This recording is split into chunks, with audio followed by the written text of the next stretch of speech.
జోజీనగర్ ఇళ్ల కూల్చివేత బాధితులను జగన్ పరామర్శిస్తున్నారు. వాళ్ళందరితో మాట్లాడుతూ ఉన్నారు. వాళ్ళతో పాటుగా అక్కడ కింద బైఠాయించి వాళ్ళ ఒక్కొక్కళ్ళ సమస్యని తెలుసుకోవడానికి ప్రయత్నిస్తూ ఉన్నారు. వాళ్ళందరి చేతుల్లో కొన్ని పేపర్స్ కూడా మనకు కనిపిస్తూ ఉన్నాయి. అక్కడ తాము అధికారికంగా ఆ ప్లేసెస్ని తాము కొనుక్కుని, ఆ ప్లాట్స్ని కొనుక్కుని తాము అక్కడ ఉన్నాము.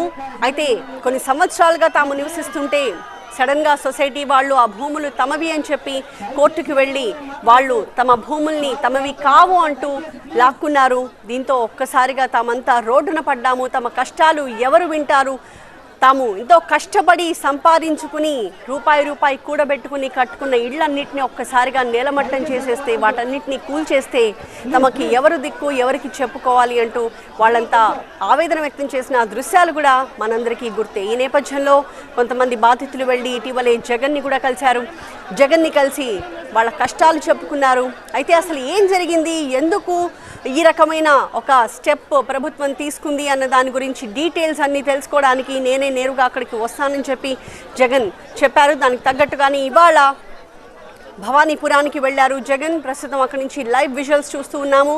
అక్కడ చాలామంది కొన్ని సంవత్సరాలుగా మేము ఇక్కడే ఉంటున్నామని చెప్పి వాళ్ళ కష్టాలని, వాళ్ళకు జరగాల్సిన న్యాయాన్ని పేపర్ల మీద రాసుకుని వచ్చారు. ఇంకొంతమంది తమ రిజిస్ట్రేషన్ కాపీస్కి సంబంధించిన ఆ పేపర్స్ని కూడా తీసుకుని వచ్చి జగన్తో వాళ్ళు మాట్లాడుతున్న ఆ దృశ్యాల్ని మనం చూస్తూ ఉన్నాము. ఒకటి కాదు, రెండు కాదు, మొత్తం 42 ప్లాట్లలో ఉన్న నిర్మాణాల కూల్చివేత జరిగింది ఇటీవలి కాలంలో.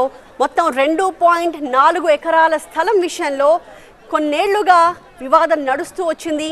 అయితే ఆ భూమిని మేము అధికారికంగా డబ్బులిచ్చి కొనుక్కుని రిజిస్ట్రేషన్ చేయించుకుని అందులో అధికారికంగా నివసిస్తున్నామని చెప్పి ఈ బాధితులంతా కూడా చెప్తూ ఉన్నారు.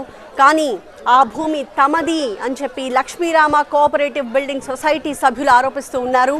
వీళ్ళంతా ఒక మధ్యవర్తి ద్వారా ఆ ప్లాట్లు అక్కడ కొనుక్కుని ఇల్లు కట్టుకున్నారు. వీళ్ళంతా కూడా వాస్తవానికి మోసపోయారు ఆ మధ్యవర్తి చేతుల్లో అని చెప్పి సొసైటీ సభ్యులు వాదిస్తున్నారు. వాళ్ళ నష్టానికి తాము కూడా బాధపడుతున్నాము. కానీ ఆ భూమంతా తమది కాబట్టి మేము కోర్టుకి వెళ్ళి లీగల్గా వాటిని సొంతం చేసుకోవాల్సి వచ్చిందని చెప్పి సొసైటీ సభ్యులు కూడా చెప్తూ ఉన్నారు. So Lakshmirama cooperative building society సభ్యులు కూడా వీళ్ళంతా ఇళ్ళు కోల్పోయిన వీళ్ళందరూ బాధితులని వాళ్ళు కూడా ఒప్పుకుంటూ ఉన్నారు. కానీ మోసం చేసింది తాము కాదు.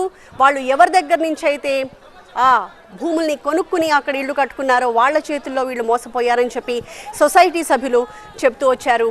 కోర్టు ఆదేశాలతో మొత్తానికి సొసైటీ సభ్యులు ఆ ప్లాట్స్ అన్నింటినీ కూడా స్వాధీనం చేసుకున్నారు. జేసీబీల సహాయంతో అక్కడ ఇళ్ళు కూల్చేయడంతో ఈ కుటుంబాలన్నీ కూడా రోడ్డున పడ్డాయి. సో ఇప్పుడు ఏం చేయాలి, తమకు ఎవరు న్యాయం చేస్తారని వాళ్ళంతా దీనంగా అడుగుతూ ఉన్నారు. తమకు న్యాయం జరిగేలా చూడాలి అంటూ ఇటీవలే కొంతమంది బాధితులు జగన్ని కూడా కలిశారు. సో జగన్ జోజీనగర్కి వెళ్ళి అక్కడ కూల్చివేతలన్నింటినీ పరిశీలించిన తర్వాత బాధితులతో మాట్లాడుతూ ఉన్నారు.